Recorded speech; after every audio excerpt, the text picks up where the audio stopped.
사랑하는 성도 여러분, 안녕하십니까? 금요 성경 아카데미, 오늘은 민수기입니다. 민수기는 광야에서 하나님의 백성으로서의 준비하는 사항을 기록한 말씀입니다. 민수기는 이스라엘 백성이 시내산에서 출발해서 약속의 땅 가나안 바로 건너편 모압 편지에 이르기까지 약 40년 38년간의 광야에서 있었던 일을 기록한 책입니다. 이스라엘 백성은 출애굽기에서 성막을 완성합니다. 그리고 레위기에서 제사 제도를 완비하게 됩니다.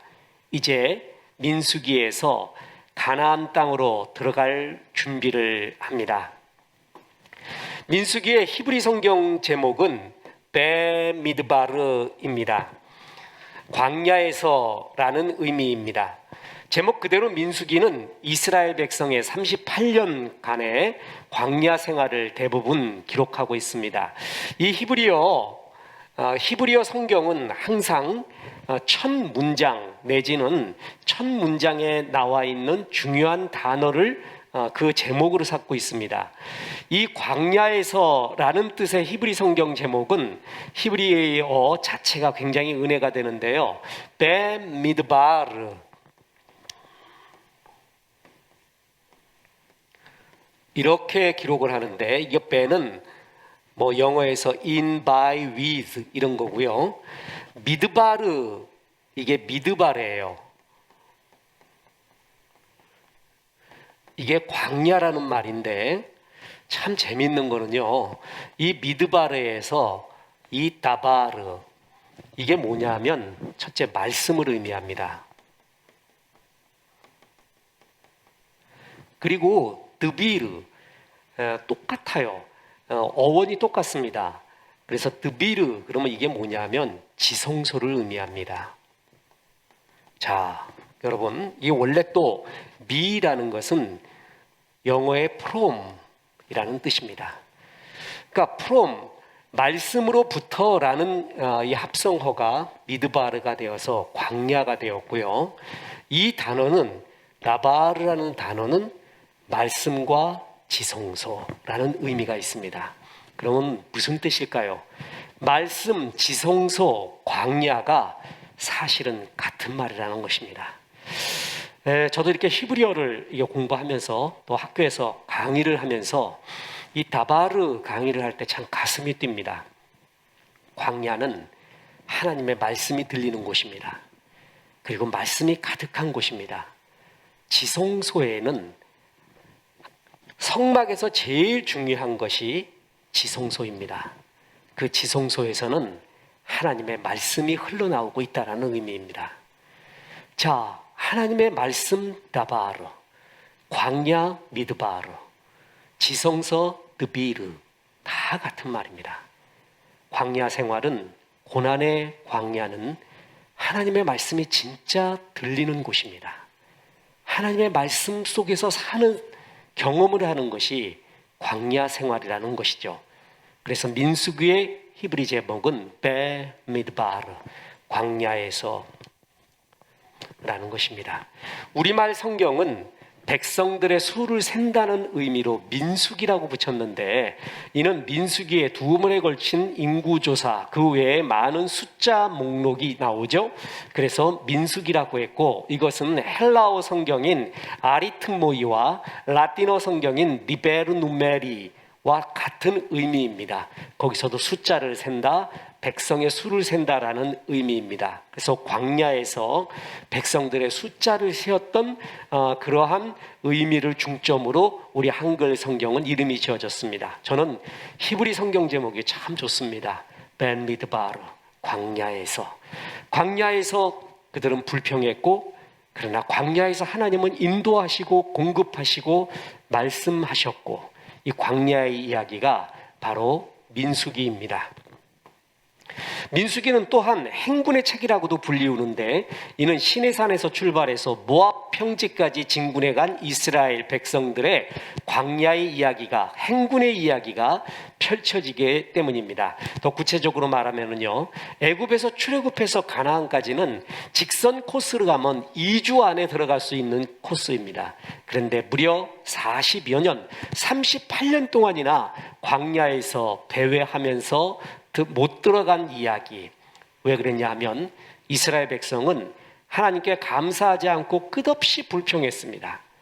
하나님은 이러한 아직 가나안 하나님의 언약의 땅에 들어갈 만한 그릇이 갖춰지지 않은 이스라엘 백성에게 하나님 나라의 유업을 담을 그릇을 만들기 위해 광야에서 훈련을 시키게 되었습니다. 여러분, 아무리 좋은 것도요, 받을 그릇이 안 되잖아요. 그러면 그건 있을 수가 없습니다. 받아 먹을 수가 없습니다. 제 옛날에 한약을 먹을 때 본래 한약을 먹는데 그 본래 한약을 먹기 전에 또 다른 약을 먼저 주더라고요. 이 약을 받는 약이래요. 저는 그 한약 자체의 효력보다 그 말에 굉장히 은혜를 받았습니다. 아무리 좋은 약도 내 몸이 받지 않는데요, 그럼 소용이 없는 거예요. 그래서 그걸 받을 수 있는 약을 먼저 먹었어요. 그릇이 되지 않잖아요. 좋은 것을 아무리 줘도 담을 그릇이 안 될 때는 그 좋은 것이 나에게 독이 됩니다. 아직 자격이 안 되는 자, 신앙적으로, 인격적으로, 그리고 모든 사명적으로 자격이 안 됐는데 그 사람들이 높은 위치를 차지하게 되잖아요. 그러면 문제가 생깁니다. 그것은 자기를 죽이고 여러 사람을 죽입니다. 어떤 자리를, 또한 귀중한 것을 담기 위해서는 먼저 그릇이 되어야 됩니다. 하나님은 광야에서 이스라엘 백성들을 그릇을 준비하신 것이었습니다. 자, 보시기 바랍니다. 여기서 출애굽을 했으면요, 이 가나안까지 이렇게 가면 되는 거예요. 그냥 이렇게. 그죠? 이게 2주면 되는 거리라고 합니다. 그런데 얼마나 뺑뺑 돌았냐 하면은 이렇게 한참을 돌게 됩니다. 이렇게 해서 들어가게 되죠. 그 이유가 계속 말씀드렸듯이 아직 하나님 나라의 유업을 담을 만한 그릇이 되지 않았어요. 내 자신이 그릇이 되지 않았을 때는 항상 돌아봐야 됩니다. 주님, 주의 축복을 받을 만한 그릇입니까? 내가 이 시간을, 이 물질을 감당할 만한 그릇일까요? 아니면 이 물질의 축복이, 시간의 축복, 재능의 축복이 오히려 나를 망가뜨립니까? 많이 돌아봐야 됩니다. 사람은 힘을 가질 때 더 타락을 합니다.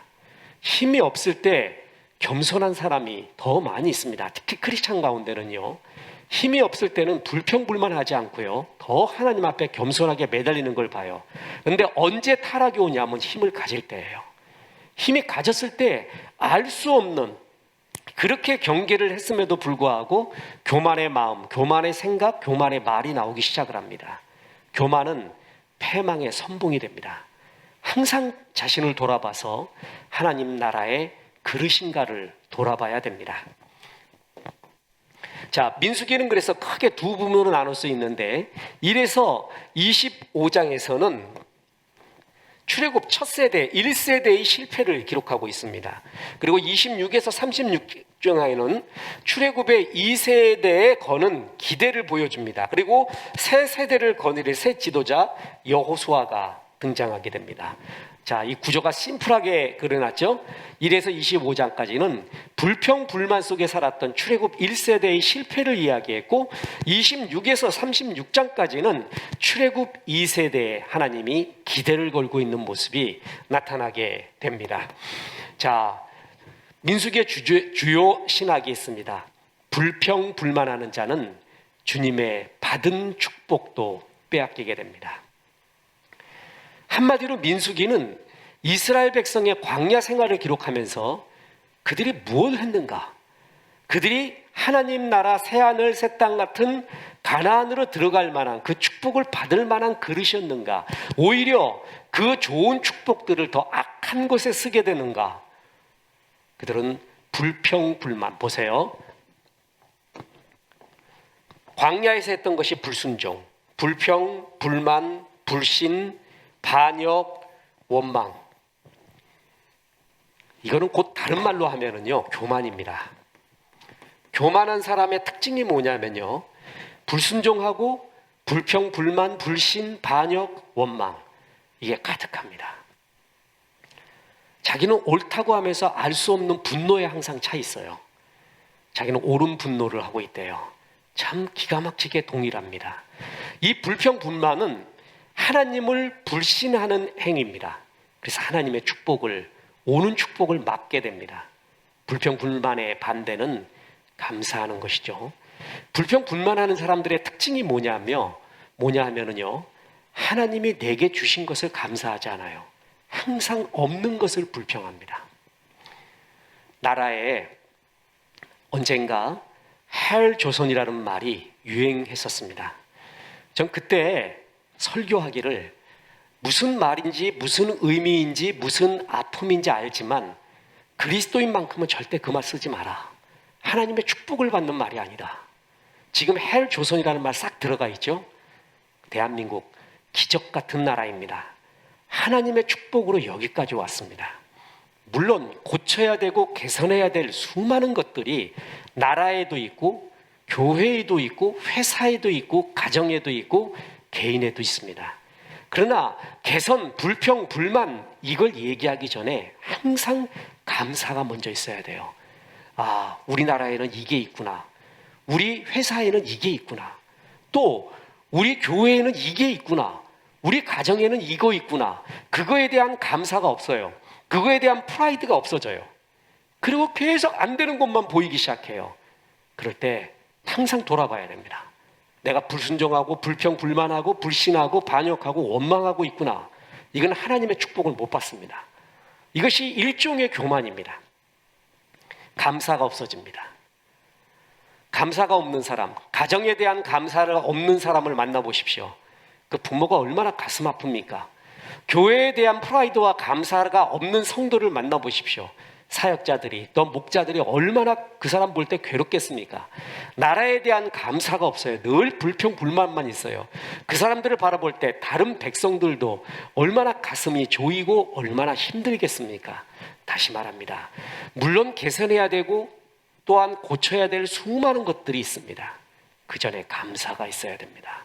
그리고 그 공동체에 대한 프라이드가 있어야 됩니다. 그게 먼저입니다.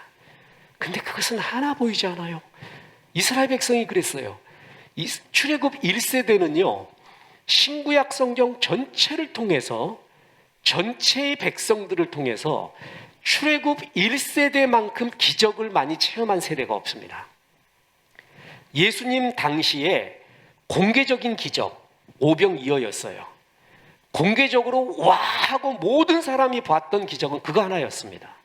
출애굽 1세대는요, 애굽에 내렸던 개구리 이파리부터 시작한 수많은 10가지의 재앙 속에 나타난 하나님의 기적을 보았고, 홍해가 갈라지는 것도 보았고요.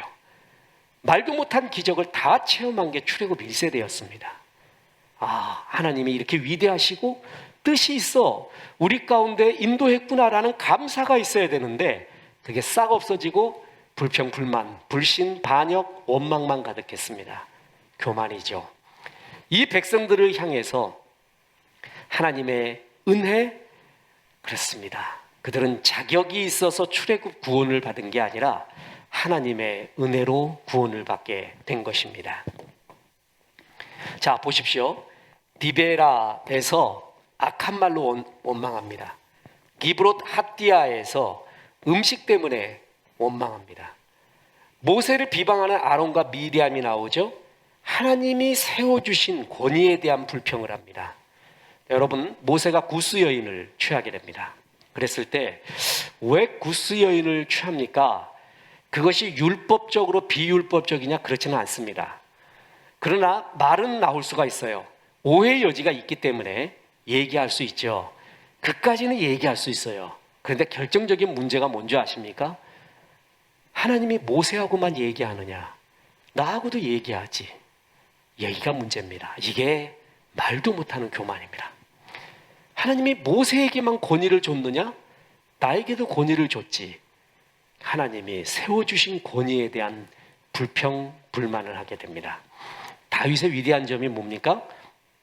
그 못난 사울, 자기를 죽이려는 사울, 인격적으로나 사명적으로나 모든 것이 망가진 사울을 향해서도 하나님이 세웠다 하면서 끝까지 주께서 세운 권위에 대한 순종, 경외심이 있었단 말이죠.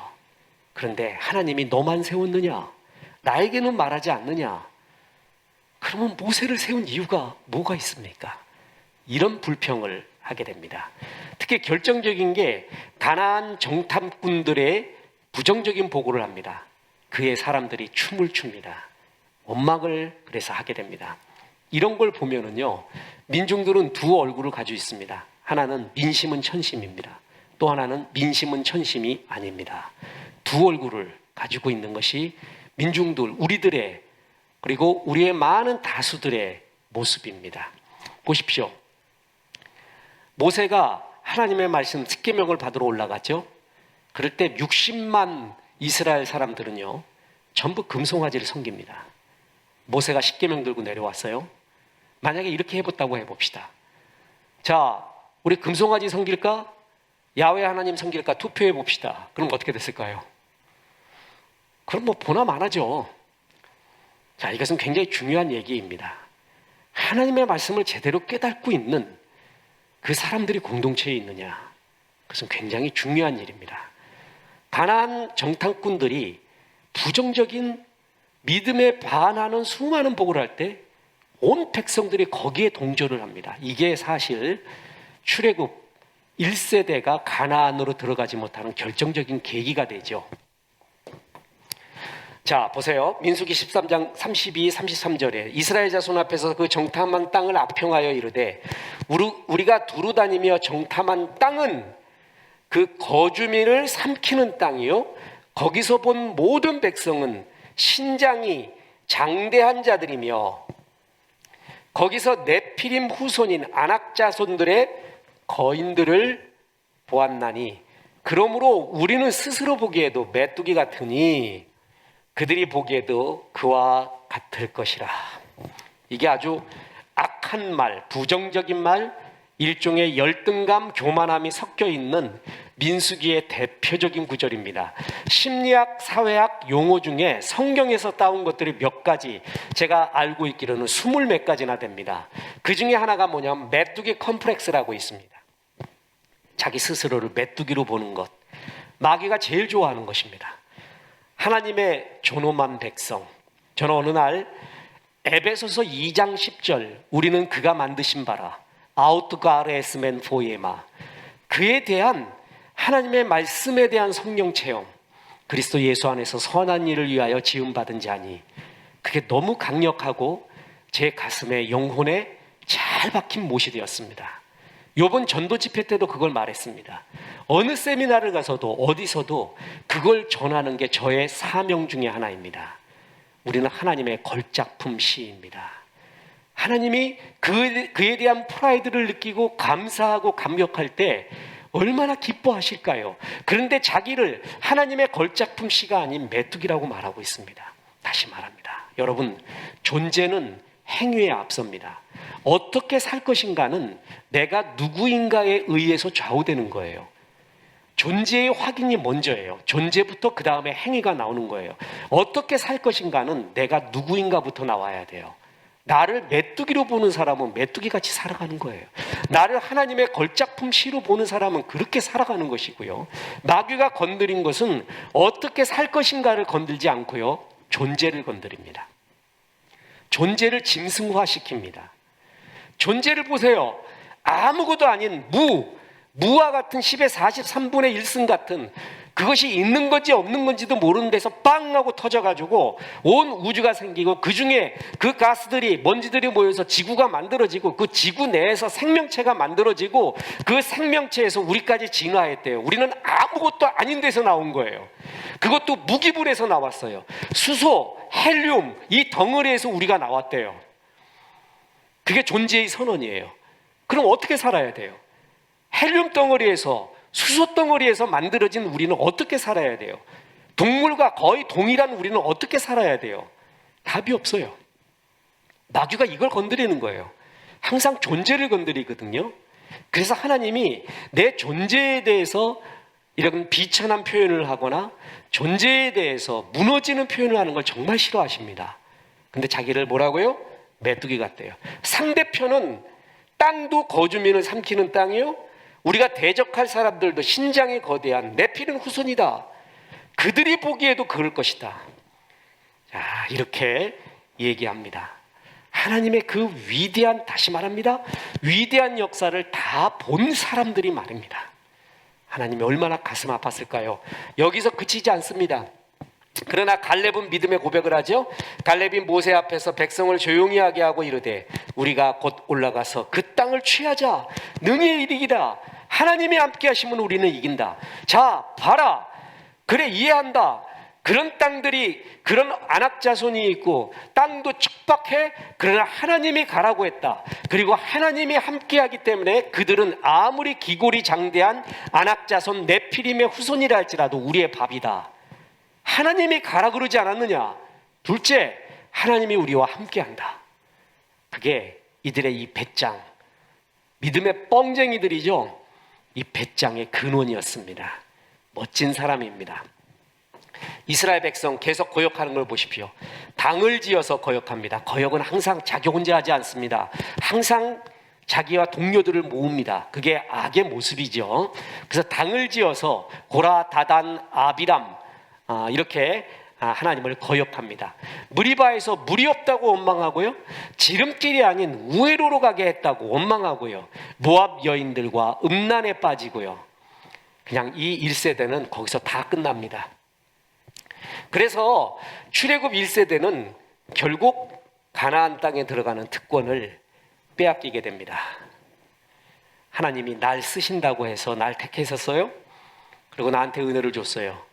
아멘하고 순종하고 나가야 되는데 그러지 못해요. 타락에 빠지고 교만에 빠져요. 그럼 하나님 다른 사람 쓰십니다. 이거 여러분 굉장히 엄중한 경고입니다. 다른 사람 쓰실 수가 있습니다. 나를 사랑하시지만 사용은, 널 사용하다면 너도 망치고 다른 사람도 망치겠다 싶을 때는 성령의 촛대로 옮겨서 그 사람을 쓰십니다. 이건 굉장히 엄중한 중요한 말입니다. 그래서 힘을 가질 때 항상 겸손하고 이 힘을 하나님 앞에 잘 쓸 수 있도록 겸손히 기도해야 됩니다. 아까 말했듯이 12명의 정탐꾼 중에 10명의 믿음 없는 보고를 받은 이스라엘 백성들, 거기에 동조해서 원망하는 이스라엘 백성들은 하나님의 진노를 사게 돼서 결국 다 죽게 됩니다. 그래서 출애굽 1세대는 다 끝이 납니다. 다시 말합니다. 출애굽 1세대는 기적을 제일 많이 체험한 세대입니다. 야, 이런 사람들이 이랬습니다. 얼마나 가슴 아픈 일입니까? 그죠? 자, 그럼에도 불구하고 광야에서는 하나님의 은혜가 있습니다. 우리의 행위대로 다 가봤으면 저도 여러분도 살아날 사람, 배견할 사람 하나도 없죠. 민수기에는 불평불만하는 이스라엘 백성들을 향한 하나님의 인내, 그리고 공급하심, 응답하심, 보호해 주심, 또 하나가 있다면 인도하심, 이 모든 하나님의 아름다운 속성, 인간을 향한 은혜의 속성들이 거기에 다 나옵니다. 자격 없는 자에게 베풀어 주시는 주의 은혜가 여기에 나옵니다. 여러분, 사람들은 사람다운 사람, 괜찮은 사람을 다 좋아합니다. 빌빌, 지지리도 못난 사람, 재구실도 못하는 사람들에 대해서 사람들은 관용을 베풀지 않습니다. 약간의 동정은 있을 수 있고요, 어떤 사람은 못난 사람을 지독하게 싫어해요. 제 동료 목사님 중에 잊혀지지 않는 고백이 있다고 했죠. 한 목사, 이건 정말 날 위해 기도해 달라고 정말 겸손하게 기도하는 걸 보고 그 목사님의 아픔이 진짜 아픔이구나라는 걸 느꼈어요. 자기는 잘 되는 사람, 잘하려는 사람이 자기한테 오면 막 확 세워준대요. 막 달려갈 수 있게끔 해준대요. 근데 모질이가 오면은 좀 이렇게 좀 빌빌하고 모자라고 좀 이렇게 제대로 살지 못하고 이런 사람이 오면 자기는 확 죽여버린대. 일어나지 못하도록. 되게 싫어해요. 마음이 안 가나 봐요. 자기가 어느 날 이걸 깨닫고 내가 목사냐 싶더래요. 자기가 정말 지지리도 못난 자였는데 하나님의 은혜로 여기까지 왔는데 왜 그런 주님의 마음을 못 품는가? 그건 정말 괴로움이었다는 거예요. 여러분, 내 인생에서요, 인격도 성격도 모든 거에서 받아들일 것이 있고요, 고쳐야 될 것이 있습니다. 이런 것은 고쳐야 됩니다. 이거는 내가 그 모양이지 내 체질이지 하고 받아들이는 합리성으로 하면 절대 안 됩니다. 이런 것은 하나님 마음에 정말 반하는 것입니다. 하나님은 광야에서 그 못난 이스라엘 백성, 그 불평불만, 저 같으면 당장 벼락을 내리고 싶습니다. 그들을 끝까지 인내해 주시고 공급해 주시고 응답하시고 보호하시고 인도하시는 긍휼의 하나님인 것을 볼 수가 있습니다. 그래서 말씀을 주셨죠. 또한 구름 기둥으로 인도해 주셨습니다. 보세요. 민수기 9장 20절 21절에 보면 혹시 구름이 성막 위에 머무는 날이 적을 때에도 그들이 다만 여호와의 명령을 따라 진영에 머물고 여호와의 명령을 따라 행진하였으며 혹시 구름이 저녁부터 아침까지 있다가 아침에 그 구름이 떠오를 때는 그들이 행진하였고 구름이 밤낮 있다가 떠오르면 곧 행진하였으며 구름기둥, 불기둥으로 인도했습니다. 구름기둥이 항상 앞에 있었거든요. 근데 뒤에 있었을 경우도 있습니다. 구름기둥, 불기둥이요. 애굽이 쫓아올 때 애굽의 군대, 그때 하나님이 보호하기 위해 뒤에다 세워놓습니다. 구름기둥, 불기둥으로 인도하시는 하나님, 지금도 말씀으로 인도하시는 하나님의 그림자입니다. 분명히 인도하십니다. 철학자들이 말하는 침묵하는 하나님, 그리고 절대 타자, the other니스가 아닙니다. 인도하시고 말씀하시는 하나님입니다. 불뱀에 물렸을 때 이것은 그리스도의 십자가를 상징하는 이야기가 벌써 민수기에 나옵니다. 그리스도의 십자가, 예수님의 십자가, 예수님의 죄사함의 사역을 상징하는 구약의 여러 사건이 있어요. 그 중에 정말 이거는 확실히 십자가에 대한, 죄사함에 대한 확실한 그림자다라는 것이 구약에 6개가 나옵니다. 그 중에 하나가 이겁니다. 자, 보세요. 민수기 21장 8, 9절에 여호와께서 모세에게 이르시되 불뱀을 만들어 장대 위에 매달라 물린 자마다 그것을 보면 살리라. 모세가 놋뱀을 만들어 장대 위에 다니 뱀에게 물린 자가 놋뱀을 쳐다본 즉 모두 살리라. 그죠? 이것이, 이 사건을 예수님이 직접 언급을 합니다. 그래서 뭐라고 얘기하냐면 요한복음 3장 14, 15절에 모세가 광야에서 뱀을 든 것 같이 인자도 들려야 하리니 이는 그를 믿는 자마다 영생을 얻게 하려 하심이니라. 구약의 놋뱀 사건, 그것을 들려야 하리니 이는 그를 뭐라고 그랬어요? 믿는 자마다 라고 했죠. 이 전에는 뭐라고 그랬습니까? 쳐다본 즉.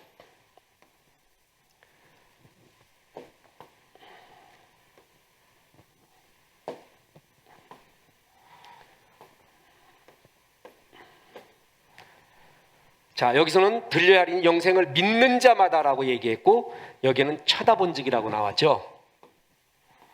자, 보세요. 패스오버, 피를 본 즉 넘어가리라. 놋뱀을 쳐다본 즉 살리라. 그리스도의 십자가를 믿은 즉 영생을 얻으리라. 같은 말들입니다. 생각해 보십시오. 사람들이 방울뱀, 놋뱀에 물렸습니다.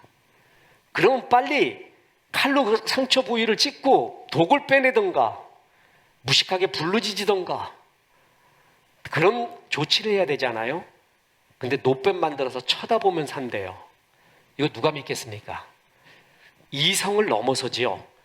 비이성적인 게 아니라 이성을 넘어서는 것입니다. 사람들에게 말합니다. 죄를 지은 자, 하나님을 떠난 죄를 지은 자와 현실에서 수많은 죄들을 범한 자는 십자가를 믿으면, 내 모든 죄를 짊어지고 예수님이 십자가에 죽으셨다는 것을 믿으면 영생을 얻다, 죄사함 받는다. 옛날 이야기하고 똑같은 겁니다. 이때 이 사람들이 이렇게 말했을 것입니다. 어떻게 빨리 치료를 해야지 노뱀을 쳐다보면 삽니까? 또 보세요. 아니, 어떻게 그 죄가 많으면은 선한 일을 많이 하고, 그리고 자기 수양을 잘 해가지고 죄를 씻던가 하는 것이 이성적이지, 어떻게 십자가를 믿으면은 영생 얻는다고 합니까? 똑같은 얘기입니다. 그죠? 이게 복음이에요. 굿뉴스예요. 자기의 행위로서 구원을 얻은 자는 이 세상에 하나도 없습니다. 하나님이 말하는 의의 기준, 너 그 정도면은 죄사함을 받을 만하다라는 기준에 이르기 위해서는요, 마음까지도 깨끗해야 돼요. 마음까지도. 그럴 수가 있습니까? 없죠. 그래서 주님이 새로운 방법을 우리에게 주셨는데, 십자가, 예수님의 십자가를, 죄사함의 십자가를 믿는 자, 영접하는 자, 받아들이는 자, 다 똑같은 얘기입니다. 영생을 얻게 하려 하심이니라 라고 말했습니다. 그 유명한 십자가 사건이, 광야의 노뱀 사건이 바로 그 그림자입니다. 이것을 광야에서 보여줬습니다. 광야가요, 하나님 말씀 받았죠? 성막에서 예배가 뭔지 알았죠? 노뱀 사건 알았죠? 사실 신앙의 결정적인 것은 전부 광야에서 배우게 됩니다. 우리의 신앙의 근간이 바로 광야에서, 고난 속에서 많이 배우게 됩니다. 저 또한 그렇습니다. 저 또한 그 광야에서 하나님의 은혜와 영광, 지금도 잘 박힌 못, 결정적인 순간은 고난의 광야에서 받았던 주의 말씀, 그때 약속받았던 그 은혜 속에서 하나님의 영광을 바라보곤 합니다. 광야가 힘들고 불평만 하는 곳이 아닙니다. 바로 이렇게 주의 은혜를 깨닫는 결정적인 곳. 그래서 아까도 말했죠? 광야는 미드바르입니다. 이 미드바르가 뭐냐면 광야라는 뜻입니다. 근데 이 말은 나바르라고 하는데, 이거는 말씀이라는 뜻입니다. 우리는 광야에서 말씀을 듣습니다. 진짜 하나님의 말씀만 들리는 곳, 그게 광야입니다. 그래서 고난당하는 사람들은 철저하게 하나님의 말씀을 더 들어야 됩니다. 더 묵상해야 됩니다. 그러면 평상시에 들을 수 없었던 하나님의 깊고 세밀한 음성을 광야에서 더욱더 듣게 됩니다. 주의 말씀, 고난당하는 자 더 많이 듣고 하나님의 약속 앞에서 평강하시고 은혜가 가득하기 바랍니다. 이제 마지막입니다. 광야에서 하나님께서는 하나님의 은혜를 담기 위해 독특한 제도 하나를 줬는데, 그것은 레위지파를 계수해서 빼라. 자, 아까 민수기는 숫자 세는 거라고 그랬죠? 그 숫자를, 백성들의 숫자를 셀 때 레위지파를 빼라. 이때 이 계수라는 것은 여러 의미가 있는데, 그 중에 하나가 뭐냐면 전쟁에 나갈 장정의 숫자를 의미합니다. 그런데 그 모든 것을 레위지파는 빼래요. 민수기 1장 49절, 너는 레위지파만은 계수하지 말며 그들을 이스라엘 자손 계수에 넣지 마라. 그건 너희 것이 아니다. 전쟁에 써먹을 것이 아니다. 공리적으로 쓸 게 아니야. 이건 뚝 떼어놔 라고 말하는 겁니다. 그게 축복받는 비결입니다. 이게 하나님의 독특한 주의 은혜를 흘러가게 하는 방편이기도 합니다. 레위지파 빼라. 생각해 보세요. 레위지파가 더 있어야 군대에는 몇 명이라도 더 있어야 되잖아요. 그래야지 가능하잖아요. 근데 남자 장정을 빼래요. 그 뺀 부분은 하나님의 은혜를 채워주겠다는 거예요. 더 큰 축복으로 하겠다는 거예요. 보세요. 그러면 우리가 한번 유추해 봅시다. 나는 지금 레위 지파를 빼고 있는가? 그게 주일이에요. 11조예요. 헌신의 시간이에요. 전도하는 시간이에요. 선교하는 일이에요. 구제하는 일이에요. 이건 빼라. 네가 쓸 게 아니다. 그건 주님의 것이다. 그걸 진짜 뺄 때 주의 축복이 임합니다. 자, 여러분, 씨앗은요, 심어야 될 씨앗이 있고요, 먹어야 될 씨앗이 있습니다. 농부들은 아무리 가난하고 힘들어도 종자씨는 먹지 않는다고 말합니다. 먹어야 될 씨앗은 하나님이 우리에게 주신 복들. 자, 이거 마음대로 해라. 그런데 미련한 사람은 이 먹어야 될 씨앗을 못 먹어요. 사랑하는 가정이 있어요. 주님이 주신 봄, 여름, 가을, 겨울이 있어요. 내게 주신 예지, 총명, 아름다움을 느낄 수 있고 노래할 수 있는 마음을 줬어요. 그런 걸 하나도 안 써요. 없는 것 같이 여겨요. 하나님이 주신 축복도 귀하게 여기지 않아요. 그리고 심어야 될 씨앗이 있거든요. 이건 먹어서는 안 됩니다. 예배, 헌금, 전도, 선교, 구제. 이거는 심어야 될 것이지 내가 먹는 것이 아닙니다. 이건 주님의 것이고, 이것을 뺄 때, 레위의 것을 뺄 때 하나님의 축복이 거기에 가득 임하게 됩니다. 참 합리적인 사람이 있습니다. 이 사람 법 없이도, 심지어는 하나님 없이도 살만한 사람인 것 같은 사람이 있습니다. 그 사람은 항상 자기 힘으로 삽니다. 그러나 반드시 빵꾸가 납니다. 하나님의 은혜 없이는 우리가 살 수 없는 때가 반드시 있고, 주의 은혜로 살았구나라는 것을 깨달을 때가 있습니다. 주의 은혜를 담기 위해 해야 될 중요한 것은 레위 지파를 빼야 됩니다. 그래야지만이 하나님의 영광과 은혜가 우리 가운데 임하는 것을 볼 수가 있습니다. 먹지 말아야 될 씨앗, 심어야 될 씨앗까지 다 먹어버리면서, 그리고 진짜 먹어야 될 씨앗에 대한 것은 먹지도 않고 감사치도 않으면서 주님의 은혜를 운운한다라는 것은 주님을 모독하는 길입니다. 민수기의 교훈을 가슴에 새기십시오. 불평, 불만의 마음이 생길 때마다 나같이 주의 은혜를 깨달은 자가 누군가, 주의 은혜를 체험한 자가 누가 있겠는가를 항상 돌아보며 감사의 얼굴을 하십시오. 이 가운데서도 인도하시는 하나님의 은혜를 보십시오. 광야에서 항상 공급하시고 인도하시고 보호하시고 말씀하셨던 하나님, 네 의복이 하나 헤어지지 않게 하겠다라는 주의 약속 바라보십시오. 그리고 하나님의 것은 빼놓으십시오. 레위 지파를 계수해서 빼십시오. 그래서 하나님의 은혜를 담는 그릇이 되어 가십시오. 그래서 마침내 약속의 땅 가나안에서 하나님의 영광과 은혜가 가득한 삶을 사시기를 주 예수의 이름으로 축원합니다. 기도하겠습니다. 하나님, 오늘 민수기의 말씀을 통하여 종들에게 다시 말씀하여 주시니 감사합니다. 광야에서 그 많은 기적을 보았던 이스라엘 출애굽 1세대가 다 죽어갔습니다.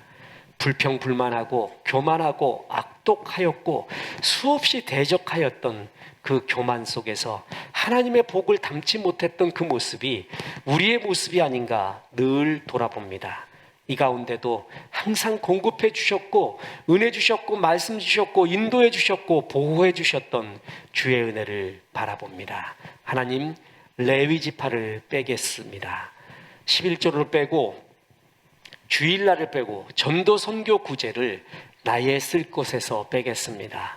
주님 도와주시고 하나님의 은혜를 담는 그릇으로 성장하게 인도하여 주옵소서. 고난당하고 있는 우리의 성도님들 불쌍히 여겨 주옵소서. 이제 다시 대면 교회 학교를 할 때 하나님의 은혜와 안전을 지켜 주옵소서. 예수님의 이름으로 기도했습니다. 아멘.